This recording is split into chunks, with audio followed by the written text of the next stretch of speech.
Hello അസ്സലാമു അലൈക്കും. ഇന്നത്തെ ലെസണൊക്കെ കഴിഞ്ഞ് ഒരല്പം വർക്ക് കൊടുക്കുകയാണ്. അവർ ആവേശകരമായ വർക്കുകളൊക്കെ ചെയ്തു തീർക്കുന്നുണ്ട്. അങ്ങനെ എൻ്റെ ക്ലാസ്സൊക്കെ കഴിഞ്ഞ് ഞാൻ പുറത്തേക്ക് ഇറങ്ങി.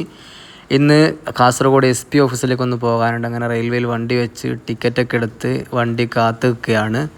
വണ്ടി ഇങ്ങനെ വന്ന് അവസാനം വണ്ടി കയറുമ്പോൾ വളരെയധികം തിരക്കായതുകൊണ്ട് ഇരിക്കാനൊന്നും കിട്ടിയില്ല. കാസർഗോഡ് അങ്ങനെ എത്തി.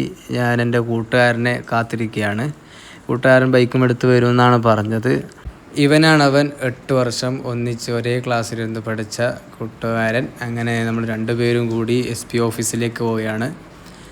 ജില്ലാ പോലീസ് മേധാവിയുടെ കാര്യാലയം ആയതുകൊണ്ട് തന്നെ അകത്തേക്ക് ക്യാമറ ഒന്നും പ്രവേശനമില്ല. എൻ്റെ ലോ പഠനവുമായി ബന്ധപ്പെട്ട് ക്രൈംബ്രാഞ്ച് ഓഫീസിലും എക്സൈസ് ഓഫീസിലും 1 മാസത്തോളം പണിയുണ്ട്. അതുമായി ബന്ധപ്പെട്ട് നിവേദനം കൊടുക്കാനാണ് പോയത്. അങ്ങനെ കളക്ടറേറ്റും ഒന്ന് സന്ദർശിച്ചു. പറയട്ടെ, വളരെ മോശമായ ബിൽഡിംഗാണ്. ബിൽഡിങ്ങൊക്കെ എപ്പോഴേ നന്നാക്കേണ്ട സമയം കഴിഞ്ഞു എന്നാണ് എനിക്ക് തോന്നുന്നത്. അങ്ങനെ അവൻ അതിഥി സൽക്കരിക്കാൻ വേണ്ടി ഒരുപാട് സാധനങ്ങളൊക്കെ വാങ്ങി. അങ്ങനെ ഒരുപാട് ഭാവി വർത്തമാനങ്ങളൊക്കെ പറഞ്ഞ് ഒരല്പം ഭക്ഷണമൊക്കെ കഴിച്ച് അവൻ എന്നെ യാത്രയാക്കി. Okay, by.